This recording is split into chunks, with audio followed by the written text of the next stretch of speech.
Welcome to another episode of the King Obed Podcast, where passion meets purpose and where truth, growth, and transformation intersect. In today's episode, I'm joined by a man who has gone through the process of addiction and in the space of pornography, and he has seen a lot of it. In today's episode, the topic that many people do not want to talk about it, but in secret they are facing them. This is the man here to break them down for us. He is a pornography addiction expert and a TED speaker and the man who has been helping people to come out of their betrayal and disclosure specialist. Welcome to the King Obed Podcast, Joshua. Thank you very much for having me, King Obed. I appreciate you inviting me, and I look forward to talking about this issue with you. Great. So for how long have you been in this space helping people to recover from pornography addiction? And then you yourself, how long did it take you to come off of this journey? Well, my story is as an addict is very similar to a lot of people's. I was exposed to pornography when I was 12 years old. I was addicted basically instantly.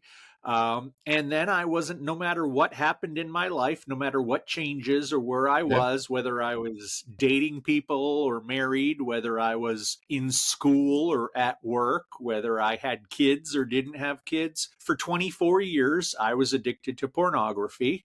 And then I finally went and got the help that I needed. I was also an alcoholic, so I went and I took care of both of those things at the same time. I've been 11 years sober at this point. And what I did in my former life was that I was a journalist. I was a writer. And after I got a couple years of recovery under my belt, I started thinking, how can I give back? And that was obvious to me. I could give back by writing because that's what I was good at. So I started doing a lot of research. I started writing books about recovery, books about betrayal trauma, which is what the partner experience is. And I was giving presentations at universities, at churches, at libraries, and that's how I made my living, getting paid doing that. And then all of a sudden the pandemic hit. And I couldn't make any money going to a college or a university and giving a speech. So some friends of mine who are therapists, they said, why don't you try to become a coach? You love this stuff. You love talking about this stuff. You love helping people, but you can't go give speeches now. And we don't know when you're going to go give speeches again. So why don't you take the courses that are necessary to become certified as a coach in these areas? And I said, well, let's try that. I'll do this for a little while until the pandemic ends, and then I'll go back to my speaking and my writing. It blew my mind that it turned out this was my calling. It turned out this is what I think God put me here to do, was to help people who are dealing with this, whether it's the addict, whether it's their partner who found out and they're suffering, or whether it's the relationship, if the person is in a relationship.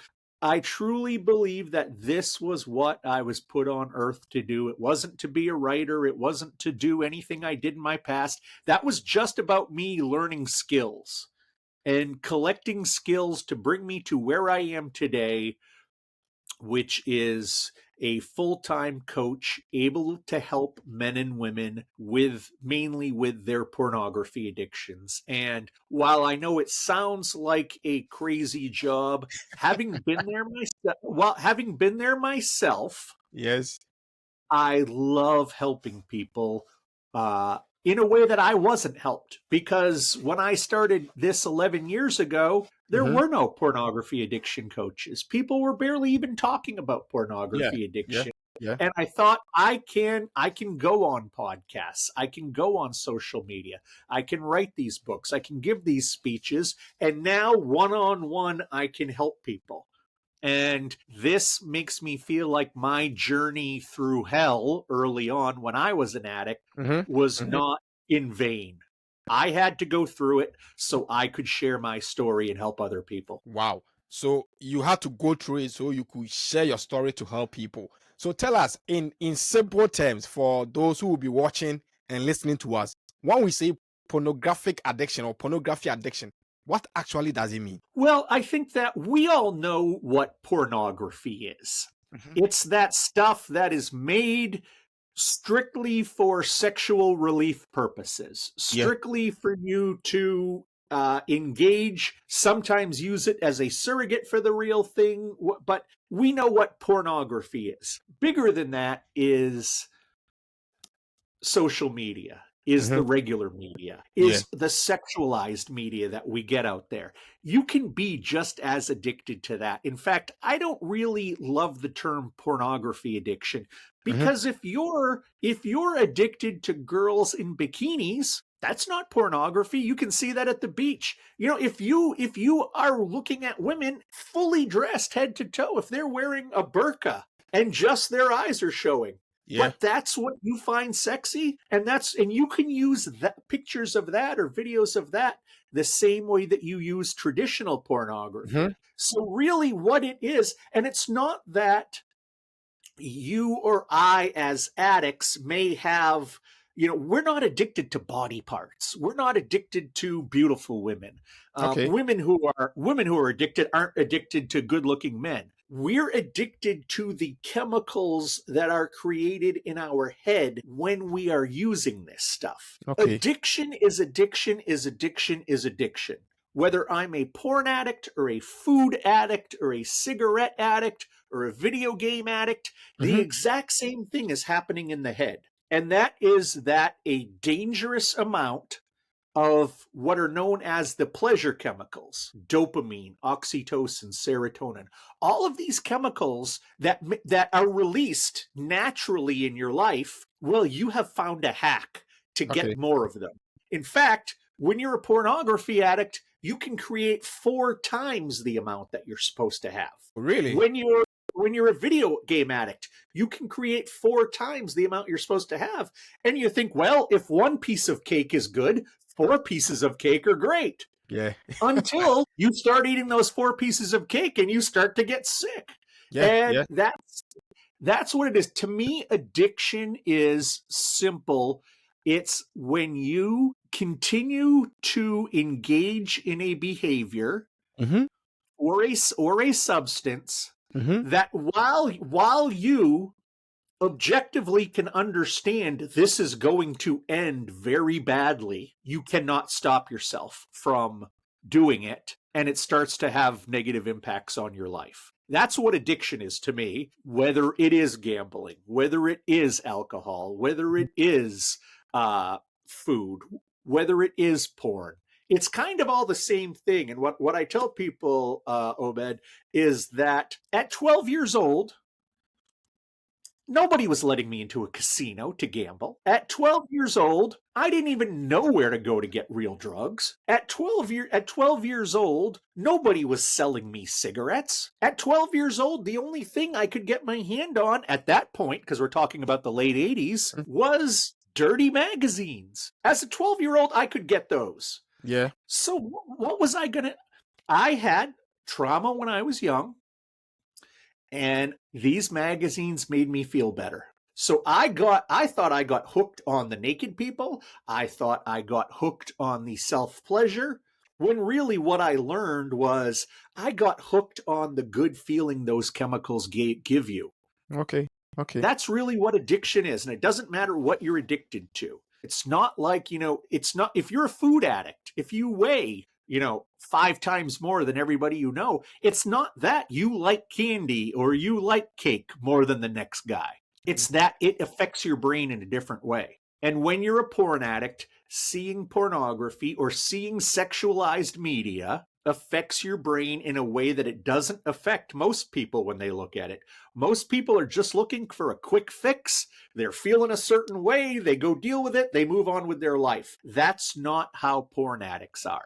We Okay. are searching for relief. Looking at pornography is our coping mechanism. It's how we deal with life. It's how we deal with the bad things in life.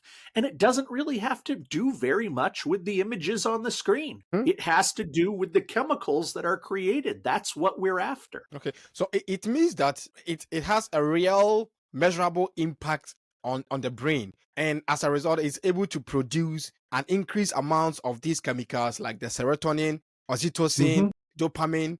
So these increase in these substances sustain your interest in being able to watch these stuffs. Is that what it means? Well, what it means is that the only way that you have figured out how to get this level of pleasure in your mind, and this level of pleasure is you don't have any anxiety, you don't have any fear, you don't have any stress, you forget about your problems. Everything melts away. You feel like you have power, you feel like you have control. That's because you have found out how to create that amount of chemicals in your head. Most people who look at porn, they don't create extra chemicals, but for some reason you do. And think about this. Here I was, 12 years old. I don't know how to deal with the world's problems. I haven't figured out how to handle anxiety, how to handle stress. So I had trauma when I was young. I didn't know how to handle it. Then I discovered pornography. Suddenly, I have a way to feel good.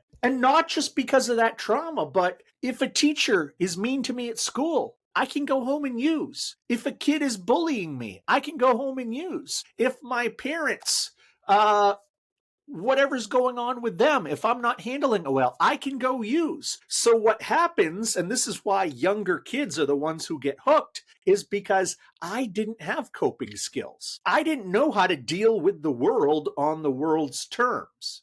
Something bad happened, run to pornography. It makes it better. Pornography pornography or addiction in the early stages, it makes a bad day okay. And then it makes an okay day good. But you keep doing it.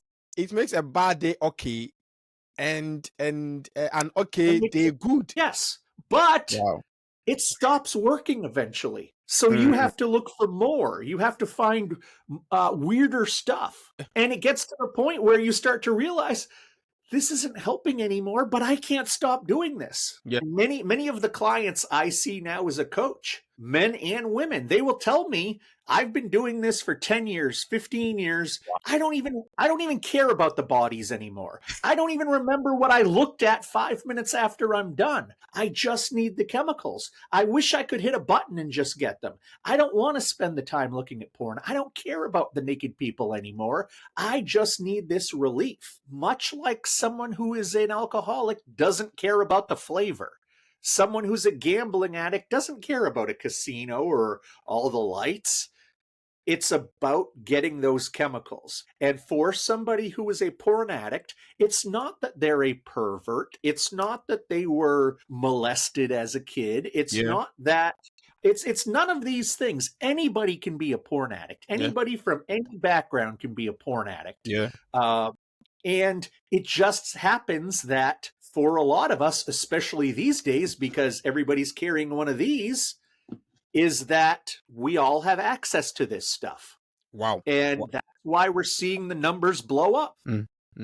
It's interesting where you make, to the fact that these chemicals, the release of these chemicals are the ones that make us, happy and sustain our addiction focus so that we cannot even move away. So all we need is that we have to release the chemicals, would have to be released in order to sustain our interest in the things we are looking at. At age 12, these chemicals were coming in excess for you to be able to get into that space. And I was reading a paper where it says that a study shows that 90% of men and 60% of women are watching porn. And it says that the average age of exposure is 11 years. Comparing to your age, at the age on which you started this process or this addiction process, do you think that age plays a role and the early exposure of these development is affecting the addiction process and people getting into the pornographic addiction process? Well, I mean, yes Because number one, we have to recognize that all of us have sexuality, and healthy sexuality is not a bad thing. Mhm. We're all here because of healthy sexuality. Our Yeah. mom and dad got together one day and did their thing, and here we are all these years later. And sex is a wonderful way to share love. It's not a bad thing when it's healthy, when it's good. But the problem is at 12 years old, you don't understand what healthy sex is. You don't know what healthy sex is. You're just probably hitting puberty. And when you're hitting puberty, when you're hitting that time that your body is changing, you start to be interested in seeing depictions of sexuality. It's normal for a 12, 13, 14-year-old boy or girl to wonder what naked people look like. It's completely, that's all completely normal. Yeah. But what's not normal is when, and I believe the bigger problem here is that we have the high speed internet access is what has absolutely ruined this for us. And like I said, the fact that we give every 10-year-old kid an iPhone An and iPhone. say, good luck, have a good day at school. And this is the greatest porn computer that's ever been created in the history of the world. When I got on the internet when I was 18 years old. Mhm. That's when it kind of first started. Yeah. It was slow. You didn't use the internet for porn when it started because it was so slow. I'm not going to sit there for 10 minutes and wait for a photo to appear. But here we are 20 years later now, It's a and swipe. like that. Yeah, exactly. Exactly. It's a swipe, and you want anything you want to see, you can find. So back when I was a kid, I had to get my hands on a Playboy magazine, and it was like the same 40 photos for a month until the next issue came out. Mhm. That's what I grew up with. That's how I became an addict. Now, if you can type man, woman, and sex into Google, which let's admit any 7-year-old can, you're going to see things that I couldn't have imagined seeing when I was 11 or 12. So, and this is where the problem really happens, is that pornography, everybody can access it now privately. That's why it used to be here in America, at least, pornography used to be targeted to the straight white male because they knew the straight white male would buy it. You couldn't count on a woman coming in. You Mhm. couldn't count on a person of color coming in. Yeah. You couldn't count on a homosexual coming in and purchasing this stuff. But it now is so much cheaper to make porn, so much cheaper to distribute it, and there are so many more people with private access that we're seeing these numbers blow up everywhere. People of color, women, people who are religious, people who identify politically as more conservative. These are the groups where you see the numbers going up, because straight white men we've had pornography thrown at us forever, going back to, the 1800s. Yeah. But now you can have the most proper woman who is a school teacher and seems like a wonderful human being to everybody outside. And she gets home, she jumps on her phone, Your and she phone. is watching some of the most depraved stuff. She would never go into a store to buy it. She would never go into a theater to watch it. Yeah. But Yeah. because she can get it on her phone at home, that's her exposure to it. The problem is that high-speed internet, plus the fact that so many young kids are allowed to go through the internet with no problem, and the fact that parents still won't talk to their kids about this stuff. Oh, We're seeing an explosion. We're seeing an explosion with pornography addiction rates. wow. What are some of the early signs that I or someone might be addicted? Early signs that shows that yes, this person is addicted to pornography. What are some of the early signs? Well, the number one sign is, are you questioning yourself? Mm. Because I got to tell you, I don't have a question if I'm addicted to vacuuming. I don't have a question if I'm addicted to riding in fire trucks. I just know I'm not. And so if you're asking yourself a question about it, maybe there's something to it. More importantly, though, are you thinking about pornography a lot during the day? Are you planning your day around using it? Are you lying to people? about it? Does it make you uncomfortable when someone brings up the topic because you feel like you're going to be revealed? Yeah. Once you are using it, do you lose track of time? Do you think you're looking for 30 minutes and then you look at the clock and an hour has gone by? That's a very common thing. When you're having your session of use and you're ready to finish, do you then spend another 20 or 30 minutes looking for that perfect piece of perfect video to finish with? That's a big sign of it.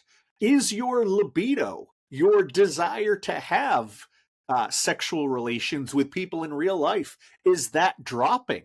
Would you rather sit in front of the computer and look at porn than be with your husband or wife or be with your girlfriend or boyfriend? Do you forget what you looked at 10 minutes later? Even though you may have searched for it for an hour, you don't remember what you looked at. And another big sign is when you start to choose pornography over other things. Like, let's say you play cards with your friends every Wednesday night. Well, now you get home from work, you're tired, you'd rather sit in front of the computer and look at porn. Or maybe you have girls' night out every Saturday night with your girlfriends. You'd rather stay home and look at porn and satisfy yourself. It seems like a better choice. These are all signs that this has happened. Wow. Interesting. So when we find people always trying to take themselves out of groups that they were usually part of, then it becomes a bit suspicious that these people might be engaged in some of these activities. Now, and it might not be porn. It might not be porn. It might be another kind of addiction. But they are picking that addictive high in their brain over other pleasurable activities. Because they know they'll get more chemicals and feel better than doing anything with their friends. Wow. So at what point, at age 12, at what point did you realize that you need to come out of this situation? And what are the first 3 steps you took to get recovered from this situation? Well, at 12, I didn't know pornography addiction was a thing. I became a porn addict at 12, even though I didn't understand what was happening. I became an alcoholic at 14 after getting drunk at a wedding for the first time. And I wanted to get drunk every day after that for the next 22 years. Wow. What I would say is that most of the time, you don't realize you're an addict. You just, I like alcohol. It makes me feel good. I like porn. Why? Because I like naked ladies. Because touching myself feels good. What's wrong with this? Well, because when you're 13 years old, you don't want to know or care about the chemistry of what's happening in your head. You only care about how you feel. And so for most of the time that people are addicts, they don't realize this. And this can go on for years and years. And once I recognized, oh man, you're using too much porn. This isn't healthy. I thought it was because I was drinking too much. And when I drank too much, I made the bad choice of using pornography. So once I finally decided I needed to go get help, I decided I needed to go get help for my alcohol. And when I got there to this facility where I was an inpatient, I was talking to my case manager, and within 3 or 4 days, he said to me, yeah, you have 2 addictions. Your porn addiction is not just you're drunk so you make some bad choices on the internet. You've had this porn addiction longer than you've had this alcoholism. This is 2 separate things. And porn addiction can be real? Like, yes, absolutely. And that's when honestly, I truly realized, oh my goodness, this is something else. This isn't just my drinking. Because back then, I remember 11 years ago, nobody was talking about this stuff. So I didn't know it could be an addiction. I learned it when I went to get help for my alcohol. And after I got the alcohol thing under control, it was very clear that I needed to go to another facility for the pornography. When I went to the facility for the pornography, that's where I learned what it was about. It was about trauma that happened in my childhood that I didn't have coping skills for. And in not having those coping skills, this is what I ran to. If I had a rough day, or really, no matter what kind of day I had, I wanted alcohol, I wanted porn, because that was the only way to regulate my emotions. That Okay. was the only way to regulate my feelings, because I never developed coping skills. And that's why most people end up as an addict to whatever it is because they don't have coping skills. It's the only way they know how to deal with the world. Wow. Wow.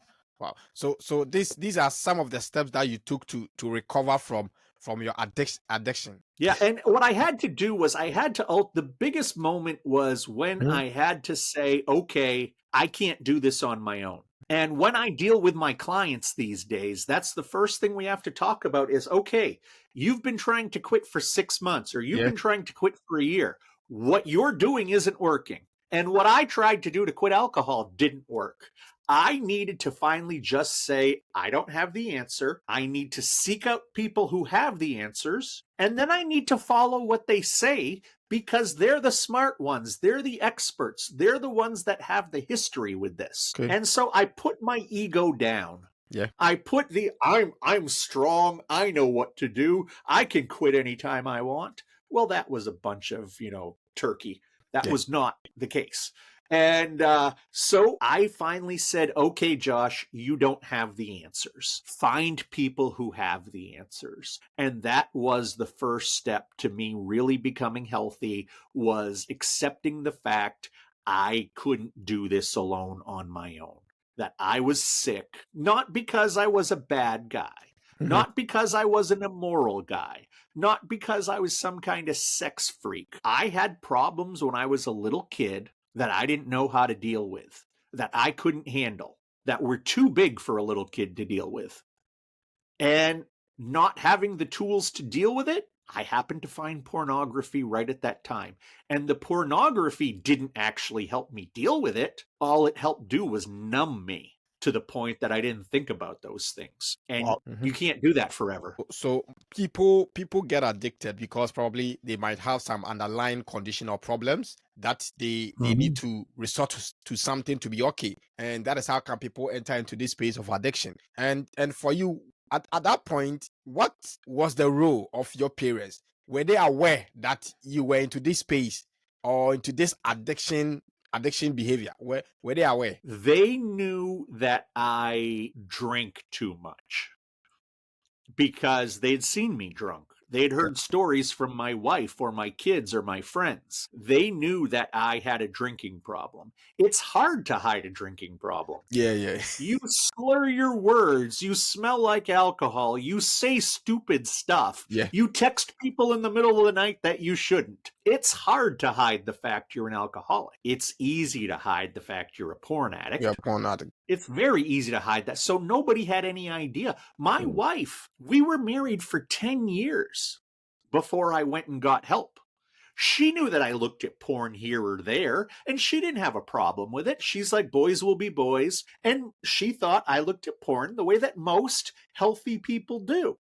Once in a great while, Yeah. a little bit of relief, that's all. She didn't know when she and the kids went to bed, I immediately grabbed my laptop, I grabbed a big glass of tequila, and I would sit on the couch and drink my tequila and look at porn after she and the kids went to bed. I did that for years and years. So they knew I was an alcoholic. They had no idea I was a porn addict. That was pretty surprising to them. And talking about the time where you got exposed to some of these things, at that time, I'm sure there weren't, abundance of phones, mobile phones, computers, and things. Now we live in a world today where statistics say that about 130 million people visit porn sites almost every day or daily. With that kind of accessibility, how would that contribute to the recovery process? Because we are just exposed to the stars already. How do we then recover if we are into it? I think what we have to do is we have to look at what has worked in the past. And we can go back 100 years. And how did they treat people who were alcoholics 100 years ago? They thought that they were crazy. They put them into mental hospitals. until they started learning what it was really about. And they had to study it for years to learn what it was really, even though there are plenty of alcoholics, the medical community had to study it for years and years to really understand it. That is kind of where we are today. It is like 100 years ago with alcohol. Now, we have lower alcoholism rates than ever in the US. We have lower smoking rates than ever in the US. Why? Because over the last 40 years, back to when I was a little kid in school, they had education. Nobody in this world starts smoking without knowing it's bad for you. Everybody knows smoking cigarettes is bad for you. Yeah. Now, you can still do it. It's your choice. But what we need to do is we need to educate the next generations about this stuff. Because I can help people who are 25, 35, 45 deal with these problems on a one-on-one basis. But isn't it better if they don't have a problem in the first place? And what we need to do is talk to them when they're young and not scare them. And it's not the sex talk. This is not how babies are made. The talk about staying away from pornography with your kids, it can be age appropriate. And you don't have to even use the word pornography. Yeah. Say naked pictures. And you know what? A 5-year-old knows what naked is. A 5-year-old knows what a picture is. And if you say you in this house, the kids don't look at pictures of naked people, that's all you have to say when they're 5. Maybe when they're 6, you have to say, okay, a friend of yours may bring a phone to school or a tablet to school, and they may show you pictures of naked people. If somebody shows you pictures of naked people, keep in mind, little kids aren't supposed to see this. So tell a teacher or come tell me. Just like if a little kid came to school with a cigarette, tell a teacher, this is the speech about staying away from drugs. This is the speech about staying away from cigarettes or alcohol when kids are young. This is not about, well, here's what this man part does with this woman part. And here's, no, you don't have to describe the crazy stuff you see in pornography. Yeah. You just have to let them know in a safe way, hey, this isn't good for you. And if you're exposed to this, let me know so we can make sure it doesn't happen again. Education, I don't care where you're from in this world. I don't care what you believe, what God you believe in, who you vote for, any of that. Education is the key to solving our problems. And until schools, until parents, until anybody who can have an influence over children learns that they can talk about pornography without making it dirty, that's fine. You and I have been talking for half an hour now. We haven't talked about the content in pornography once. It doesn't have to be an X-rated discussion. It can be a very straightforward discussion, especially with little kids who are not like, ooh, I can't believe you're talking about this, because they don't even know what the word pornography means. So if you make it safe and if you make it open, they'll talk to you about it. And that's the best world we can hope for. We're never going to eradicate pornography addiction. There are always going to be people interested, just like there's always going to be alcoholics. There's always going to be people addicted to smoking, but you want to give them the best information and then let them make their decision. That's why I do this. When I was a kid, nobody said this stuff could be bad for you. When I was a teenager, nobody said this stuff could be bad for you. All through my 20s, nobody said this stuff could be bad for you. I knew I had an alcohol problem, but because society doesn't want to talk about pornography and pornography addiction because it's taboo, because it's naked people doing naked things and good, decent people don't talk about that, despite the fact 9 out of 10 guys look, despite the fact 6 out of 10 women look, we all still have to pretend we don't look at this stuff. But you are actually far more rare if you don't look at this stuff. So let's all just be grown-ups, say we look at this stuff, and then talk about how, and most people can look at it without it being a problem. However, there are a lot of people who will get a problem because of it. and we'll get a problem like we haven't seen in the world before. So it's time that we start dealing with this differently. It doesn't reflect who you are as a person. It reflects on the fact that you did not have the coping skills when you were young. And this is something that you started using because it made you feel better. It makes sense. It's just not healthy. Whether it's gambling or food or porn or sex or cigarettes or anything else you want to think about, it's all taking place up here. You know, it's not like food addiction doesn't take place in the stomach. Mm-hmm. You know, cocaine addiction doesn't take place in the nose. Yeah. And porn addiction doesn't take place down there. It all takes place right here. Right. Yeah. In the brain. And that's what you have to fix. So these are some of the conversations that parents should have with their kids, and parents should not shy away from having that simple conversation. In your words, you say we should keep it simple, not to go and open it like wholeheartedly to them, but let's keep it simple by telling them some of these things. And like statistics are showing that about 79% of adults are watching porno regularly. And you know, despite the age blocks and everything, children are still having access to it. So it is very important that parents engages them in some of these conversations so that they can also be mindful that some of these things exist, and so that they are cautious about their actions. The number one thing when I'm speaking on a podcast about parenting or I'm in front of a group of parents that I say is you can have all the filters you want in the world. You can lock down your kid's phone. Fantastic. Yeah. There's 7.8 billion phones in the world and you locked one down. Great work. What happens when they're on the bus riding to school and their friend is holding up their phone saying, look at this? We live in a world where it is not a matter of if your child is going to see porn. We live in a world where it's a matter of when your child is going to see porn. And if you don't know how they're going to react, you haven't done your job there. Okay.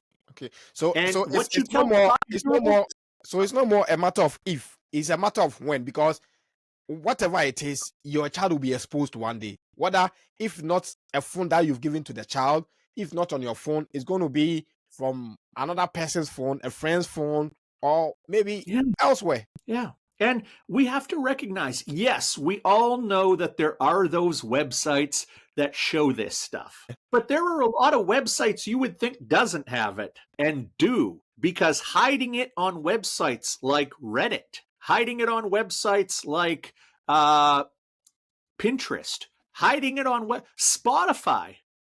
People, use Spotify to listen to music. There is a ton of pornography on Spotify if you know how to find it. There is a ton of pornography on YouTube if you know how to find it.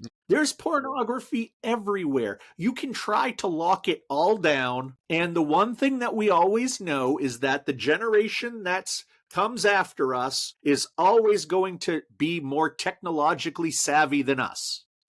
I remember being 12 years old, hooking up our family's computer. I remember teaching my mom and dad how to use the computer because I could understand it at 12 better than they could understand it in their 30s. And now we keep moving forward, and my daughter, who's in her 20s, is like, have you seen this app? Have you seen this? Do you do that?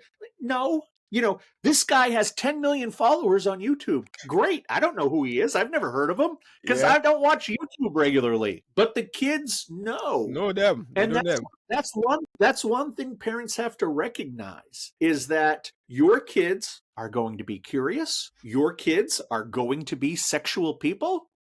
And you can't ignore sexuality. You have to guide them toward a healthy sexuality. Mm-hmm. And just because the letters sex are in there doesn't make it bad. You're not a bad person for saying the word sex. Sex. I'm fine still. But there are some things people don't want to talk about. And what I say is that's too bad. These are your kids. These are your kids. Start talking about it. And there's enough out there now to help you talk about it. It's very interesting because, you know, for instance, you are saying sex, you know, shy away from talking about this from at an early age to kids. Maybe there's an age cap where you can talk about some of these things. But then again, it means that, like you said, it's not a matter of if, it's a matter of when. So you need to, as a parent, try as much as possible to conscientize the child growing up who is now well exposed than you, the parent, by the very fact of being exposed to technology.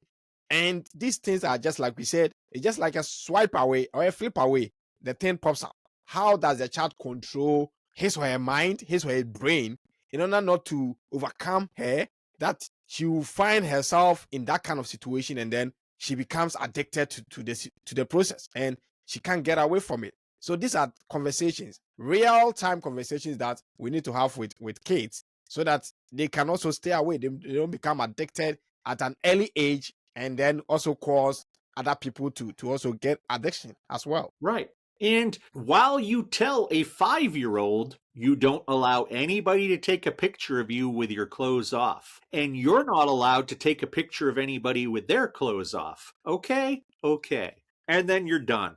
When they're 10 years old or 12 years old, it's a different speech. Hey, you may start feeling like if you see this stuff, because obviously you're going to run into it now and then. Yeah. When you see this, if you're starting to get curious about doing some of this stuff, okay, we need to talk about that. If you find yourself wanting to look at this stuff a lot of the time, okay, let's talk about that. The number one thing that you can do as a parent or as a partner or as a family member when you're concerned about somebody else's pornography use or potential pornography use is to give them a safe place to talk about it. I have to tell parents and a lot of times the partners, I understand your partner may have lied to you. I understand your partner hurt your feelings. But let's say you catch your husband using porn and he tells you for the last 5 years he hasn't, but you catch him.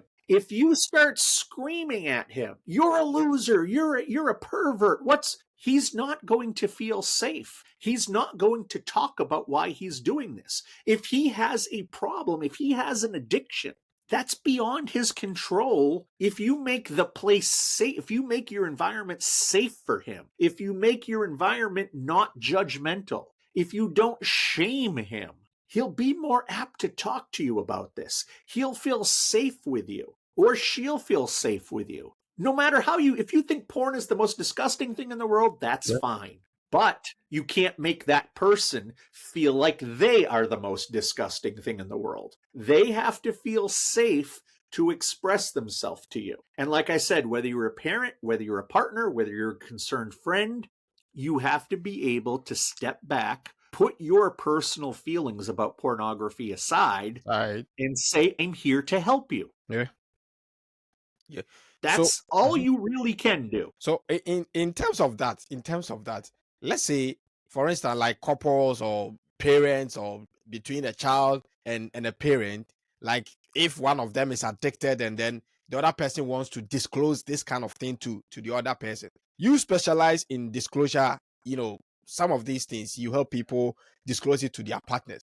What do you think, like a healthy healing, more or less like something oriented disclosure sounds like? If I am into addiction and I want to disclose to my partner, how do you think I should go about it? What do you say? How do you say it? I would simply be like, I need you to understand this is going to be a difficult conversation because you're going to view me differently.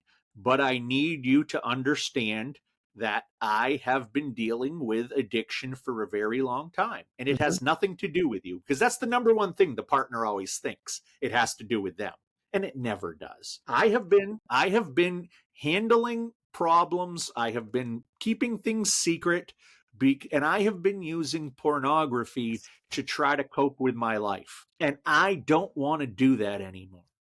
I want to get better. I don't want to be dependent on this. Yeah. And I don't want to be dependent on something else, because I have to watch with my clients. Okay, I'm moving away from porn, but maybe the younger ones start playing video games a lot, or the older ones start drinking more. And it's like, no. All you're doing is moving your addiction. Doesn't make it better. Yes, you're not looking at naked people. Maybe morally your partner likes that. Yeah. But you're still a sick person in the head, because it's the chemicals that are the issue, not the naked people. And what you need to do is talk to, and basically tell this person, I need to get better. I need help. I want you to know the truth. I want you to be part of this journey with me. You may need to get some help to figure everything else out too, but I need to get better. I can't keep going on like this. I can't keep pretending it's not there. And I hope you'll stay by my side. Wow. In terms of coaching and therapy, in the line of addiction, which path should I take? Should I go for coaching or therapy? I would say it depends on what you have access to, what you have funds to do, what you are comfortable doing. Okay. I have a lot of people who come to me after seeing several therapists. Yeah. And they just don't mesh well with the therapy style. Okay. There are a lot of ways to get better. You can go to a rehabilitation facility. You can go to a therapist. Yeah. You can go to a coach. You can go to a 12-step group. You can read books. You can watch movies. You can do all kinds of things to get better. But you have to do what's right for you. And a lot of the clients that I see say, I sat down with a therapist and they don't really know about addiction. They know what they've read, but they've never been an addict. Yeah. You have, so you understand. You understand. Some people like that about me. So a coach is better for them. Some people say to me, I need you to call me out on my crap. When I'm making excuses, my therapist will just sit there and listen. And you will listen for about 10 seconds and then say, hey, you're making excuses. My approach is very direct.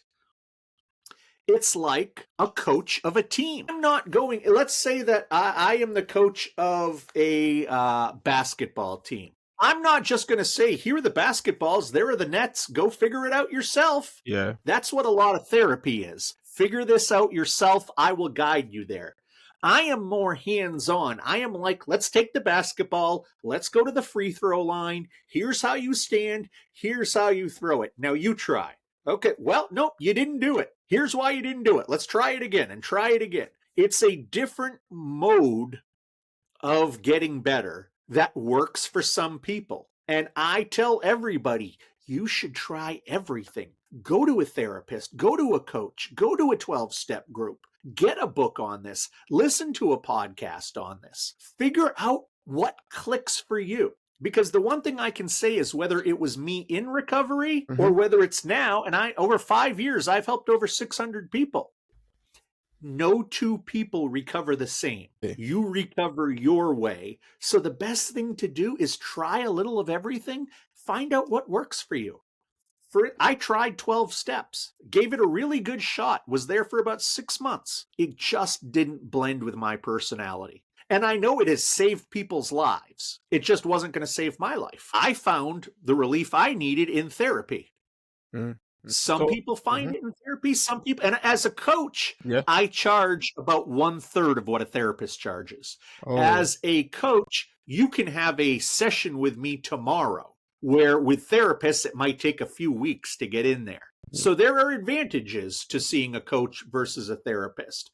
I can do things a little bit more on the fly. Therapists have a bit more regulations to what they can do. But whatever works for you, I always say, when people are like, what is the best way to feel better? I say, the best way to feel better is the way that is going to work for you.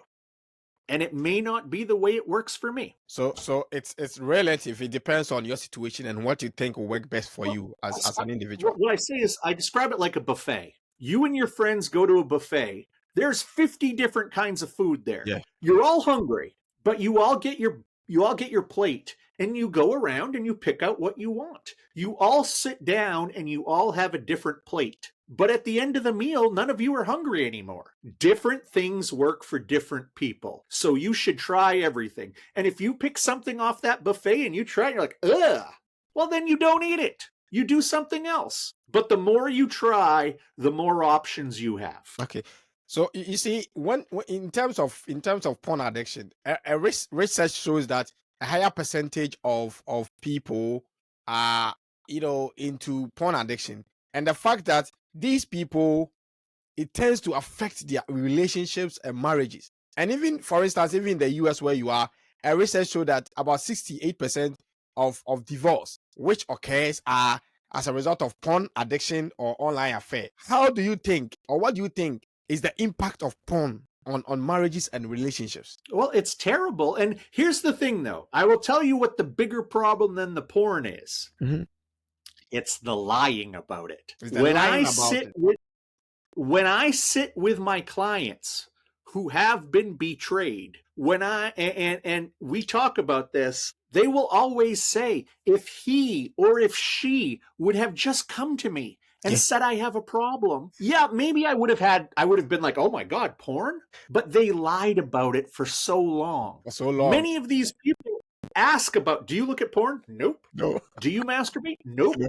And then they find out that they do. It's not that they don't like the fact they did it. What they don't like, 100% of the time, I've not met a single person who's not said this to me. It's about the lying. If you have to lie to your boyfriend, girlfriend, husband, wife about your behaviors, there's something wrong there. And that should be the biggest red flag. If you can't tell your partner what you're doing with your time.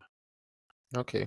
Some people won't have a problem with you watching porn. Some people will have a huge problem with you watching porn. If your partner has a huge problem with you watching porn, you have to stop if you want to keep them. And if watching porn is more important than the partner, then get rid of the partner and allow them to go find the right person because you're not it. It's about the communication. It's about the trust.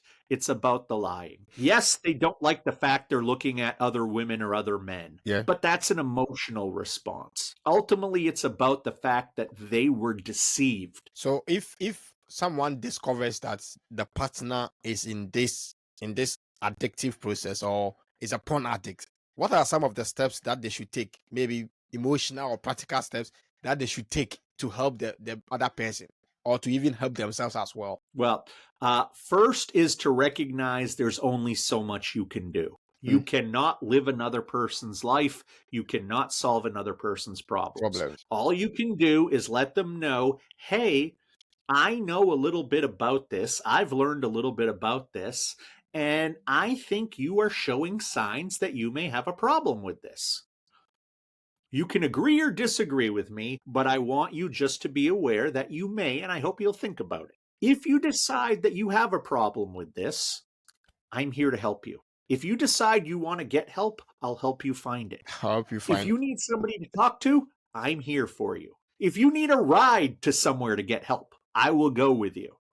I am not going to judge you. I am not going to shame you. I am not going to embarrass you. I understand this is a problem that can't be controlled because it's a disease. Addiction is a disease because it changes the brain's chemistry. And this is not your fault. So I'm here for you whenever you're ready. That's really all you can say to another person who is an adult. And on top of that, if their use is affecting you, like if you are the wife, if you are the husband, they always say living with an addict gets you sick as well. And I see that every day with the people I talk to. Yeah. And I always say, you would love to have the control over that person so you could make them go get help. However, what you can do is go get help yourself. Maybe you're not an addict, but if you're freaking out or you feel absolutely crushed that this person lied to you, that you're having a strong reaction, it's probably something about you that you may want to talk to somebody about. And probably 40% of my clients come to me because it's their partner who has the problem, but they're like, I can't trust them. I can't talk to them. I feel weird around them. I just want it to be okay. I want them to get help. It's like, well, let's focus on you. If you're healthy, you can decide what to do in a better situation. You can decide if this person's going to go get help. You can decide whether to stand by them or not. If they're not going to go get help, you can decide whether it's worth to stand by them or not. Yeah. However, it's important that you get the help as the partner who is hurt from all of this, as the partner who's feeling betrayed. It's important that you heal this part of yourself because it's not just them who has the problem. It's you. You have a different kind of problem, but you still need to deal with your problem, because if this is going to mean that you can never trust another man or never trust another woman again, that's a pretty rough life to live, not to be able to trust anybody. But I have clients who will come to me, and for the first 6 months, 7 months, but I will never love another man again. I can never trust another woman again. Wow. But then as they work on themselves, as they start to understand where these, and usually it's not just the partner, usually you can go back to their childhood and somebody betrayed them when they were young, and now they're betrayed again, and they still don't know how to handle it. Yeah. It really comes down to trauma with this. The big question is not, how do I stop my addiction? Yes, you need to stop the behavior, obviously. Yeah. That's the first step. But that's not recovery. Recovery is answering the question, how did I become the person I am today? Why did I become the person I am today? What happened in my life to shape my thoughts, to shape my ideas, to shape my actions, to lead me to who I am? And if there are parts of that weren't so good, that's why you became an addict, we have to go back and look at that. Maybe your parents neglected you. Maybe you were the victim of bullies at school every day. Whatever it was that happened way back then, you're going to have to deal with that today, because that pain is still sticking with you. That pain is why you started doing this. And you never knew, you could not figure out how to solve that pain without your addiction. So now it's time to figure out how to do that, because you're not allowed to look at this stuff anymore. You need to find another way to cope with the world. And once you can have healthier coping mechanisms, it's not that hard to leave this behind once you know how to deal with your problems in a healthy way. That's the focus. On the back of trust, as you keep mentioning trust, when some of these things happen, like we say, trust is broken. How can couples who have engaged in some of these things, how can they practically and emotionally rebuild trust? How can they do that? Or how That's do you a help tough one. How do you even help your clients? And that's very different for every person. And what I have to do first is, okay, what did this person do that makes you not trust them? Yeah. Who else have you not trusted in your life? Who else has betrayed you? What does it feel like when that happens? What do you need to do to be in their presence? What do you need to feel safe around them? Maybe what you need to do is look for little victories at first. He said he's going to the market, and I looked at the, tracking thing on my phone. Just flat out say, I want to put a tracker on your phone. And you're going to let me if you want to stay here. And if he says he's going to the store, and then you look at your phone and, oh my goodness, he's at the store. That's a moment there you can build trust. Be where you say you're going to be. Do what you say you're going to do. And be patient and be kind. And here's the thing, and I tell everybody who I work with up front when it comes to this, there is going to come a day where you have to decide you can trust this person or not. You will actually have to make that decision. You may not be there today, but there will be a day where you have to say, you know what? Okay, I'm going to forgive. I'm not going to forget. I'm going to forgive. I'm going to extend the olive branch. I'm going to extend grace and faith, and I will try to move forward with you. Or you can say, I'm never going to trust you again. I've tried. I want to, but my body won't let me. I can never trust you again. And if that's the conclusion you reach, you have two choices. You either stay with the person and you have a very rocky ride, or you leave the person and you try to go create a better life for yourself. But you have to decide eventually that you are going to be able to trust. It is a decision you make. It's like when someone, you make friends. You think to yourself, well, I didn't decide these were going to be my friends. Yeah, you did. When you go to work in the morning, well, I didn't decide I wanted to go to work. I just have to. No, you got out of bed. Why? Because you have your job. Why are you going to go to your job? Because you need money. Why do you need money? To pay for the stuff you have. But whether you open the door to the car or not, that's a decision. We like to believe we don't make many decisions in life when we make hundreds and hundreds of decisions every day. It's just that we make the same decision every day. I'm hungry. I'm going to decide to eat. That's how I fix that. But if you can't eat, or you have 3 restaurants in front of you, you have to make a choice. We make choices all the time, but we don't like to walk around thinking that we have all this responsibility, that we have all this power. We like to pretend we're powerless. It's easier to deal with life. But we all individually have great amounts of power in our life. And power to make decisions. And some people have a very easy time building that trust. Some people never will be able to. Some people I see 3-4 sessions and we're done. Some people I see for 3-4 months and they eventually reach the conclusion, I can't do this. That's okay. In your time, you have to figure it out. Unfortunately, there is no specific road to go. You have to talk to both people. You have to talk to and both figure people. out how to get them. And that's where the disclosure comes in. Like, okay, do you have questions for him? Okay, do you have questions for her? We're going to tell the truth now, because this is going to end if we don't. So if you want this to potentially stay, let's talk about some truth. And that's where they share a lot of very difficult truths in their life that they may have never shared with the other person. Sharing that kind of intimate truth that you haven't to that point, that can build trust again. And then there's always, at the end of the day, the last thing I want to say about that, at the end of the day, the last thing you can do is get yourself or get your partner a polygraph, which is a lie detector test.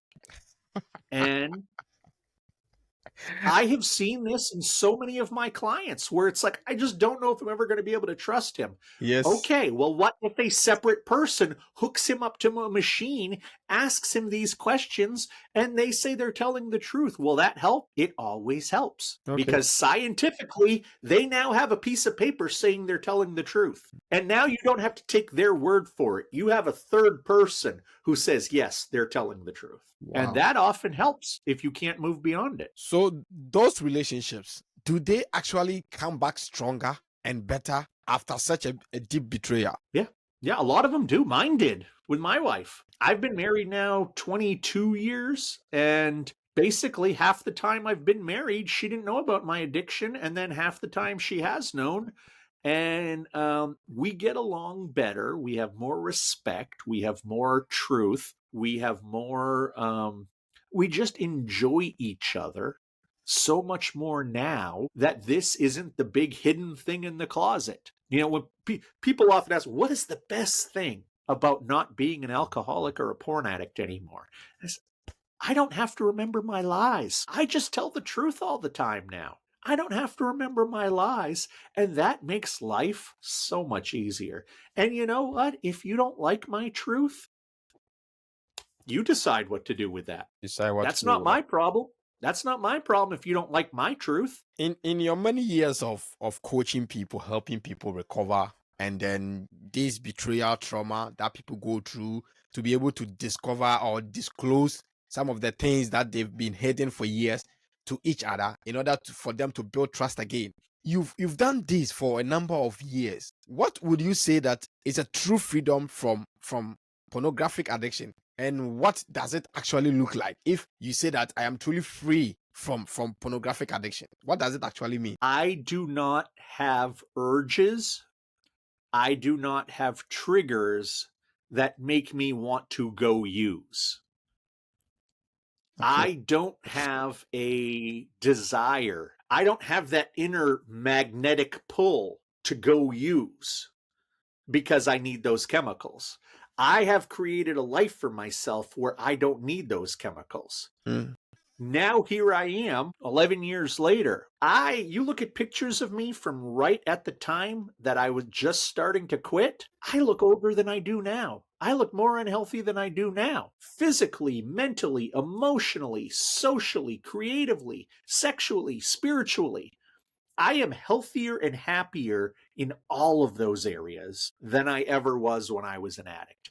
And you know what? If I'm watching TV and a naked girl comes on the screen, it's not like I don't recognize it. Yeah. There's a naked person, but I don't have a desire to go, into the other room and do my thing privately. Yeah. Yeah. I have a bad day now. I don't feel like, oh, everybody needs to go to bed so I can use. Mm-hmm. The way that I cope with my problems, the way that I cope with the world is not by escaping with this material. It's not drinking anymore. It's not about generating a feel-good chemical in my mind.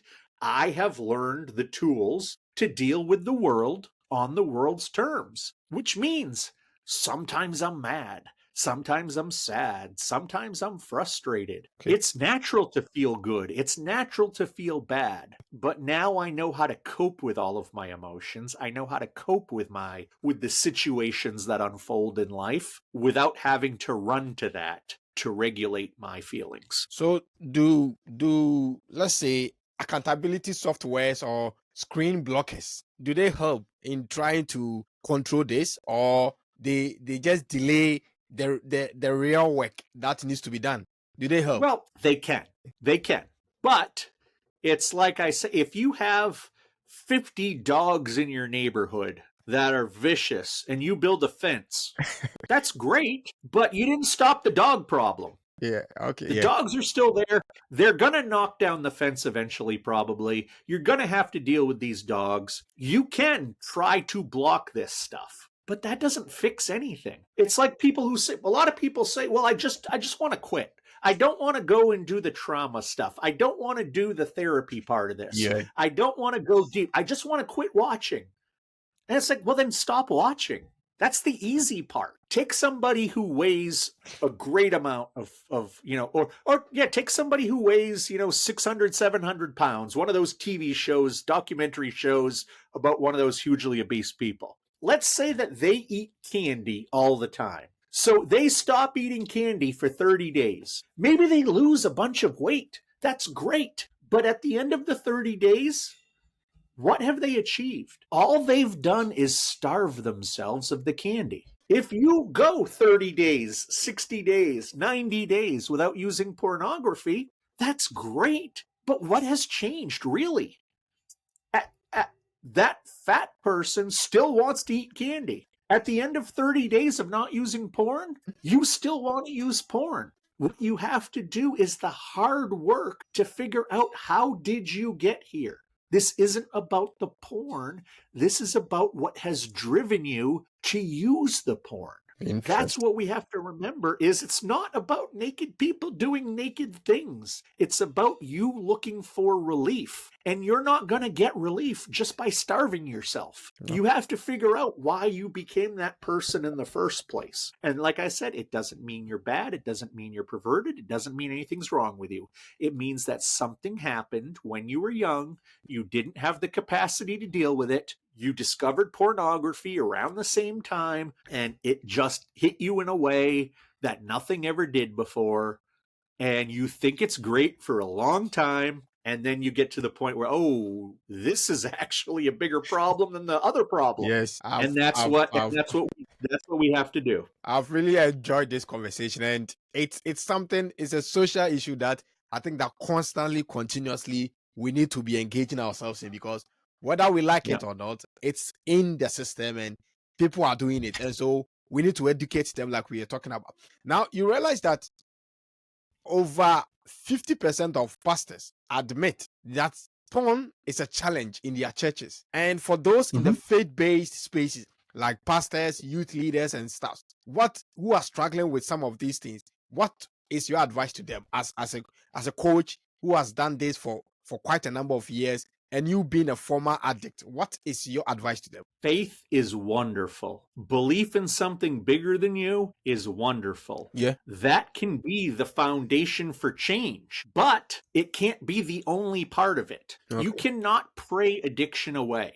You cannot pray health conditions away. If you could pray a health condition away, nobody would have cancer. Yeah, yeah. No babies would die of anything because it wouldn't happen. So you have to, while I appreciate and while I think faith and my faith played a big role in my recovery, it's not the only answer. There has to be a science side of this. Yeah. You know, there has to be a science side that you respect. And what's also important to mention is that if you have no faith, if you're an atheist or an agnostic, that doesn't mean you can't recover. You can recover just fine. Yeah. I think it helps if you believe in something bigger. But maybe what the church needs to do, because I know these statistics that you're quoting, most of these issues are in denominations where the reverends, the priests, are not allowed to marry. Okay. When you can marry, when you can have kids as a religious leader, their statistics are so much lower than someone like a Catholic priest who is supposed to be abstinent their whole life. I appreciate the fact they're devoting their life to God, but the way that we are built, that priest still has sexuality. Yeah. And he has no outlet for it. So I think that churches need to look at, depending on how they handle their clergy, maybe they need to change some things.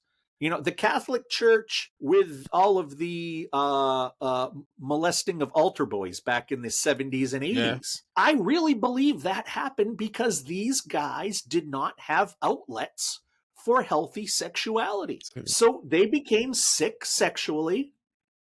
And you get sicker and sicker, and then they do some things that a normal, healthy person would never do because they were in an environment that led to them being sick. So what we need to do is recognize that your priest, your reverend, your rabbi, he may be a man of God, but he's still a man. He still is ruled by the same science, by the same rules of nature that you and I are. And we need to be able to say to these men and women, we understand that you're probably in a rough situation, but you found your way to God. And maybe the full answer for you to get better, for you to handle this, may not lay just in waiting for God to strike you with an answer. Maybe you have to do some other work just like the rest of us. And that's okay. Because you are just a man. You are just a woman. Yeah. Interesting. Interesting conversations. And you've given us all the doses that we need to be able to deal with this condition or this social issue in our settings. And I think that using yourself as an example, as a former addict going through the process, now you've come out, you are coaching people, you're helping people recover, and even to those who feel betrayed, you are still helping them come out of this betrayal trauma and this becoming a specialist in disclosure. I think your presence today, your appearance on this platform today has opened our eyes to a lot of what is going on in that space. And I must say, thank you very much for coming on board, for coming on the King Obed podcast. What will be your final words? How can we connect with you? Are there anything left that you want to bring it out? Well, the one thing that I want to drive home is that if somebody listening says, yeah, that's the other guy, yeah, that's the other girl, I can't be an addict. I can't be an addict because I'm a woman. I can't be an addict because I'm an Asian. I can't be an addict because I'm a Christian. I can't be an addict because I have conservative politics. That is not true. In my journey, I have met people from 12, 13 years old into their late 70s. Men, women, fat, thin, smart, stupid, every color of skin you can imagine, from every continent on the earth. There is no way that you cannot be a porn addict. You cannot disqualify yourself. If you think you have an issue, start to get some help before it becomes an even worse issue, because it's a health issue. And I know it can be scary. I know it can be embarrassing, but you're going to be so glad that you did go get the help. And if anybody is interested in following me anywhere. Yeah. Basically, you can find my name on my website is thatcorncoach.com. You can find me on TikTok, on Clapper, on Instagram, on LinkedIn, and it is that Corn Coach through every piece of social media I have. My biggest place is TikTok. Okay. If you go and you follow that Corn Coach, you'll see I have about 120,000 followers there. Wow. I do live broadcasts. I make videos all the time.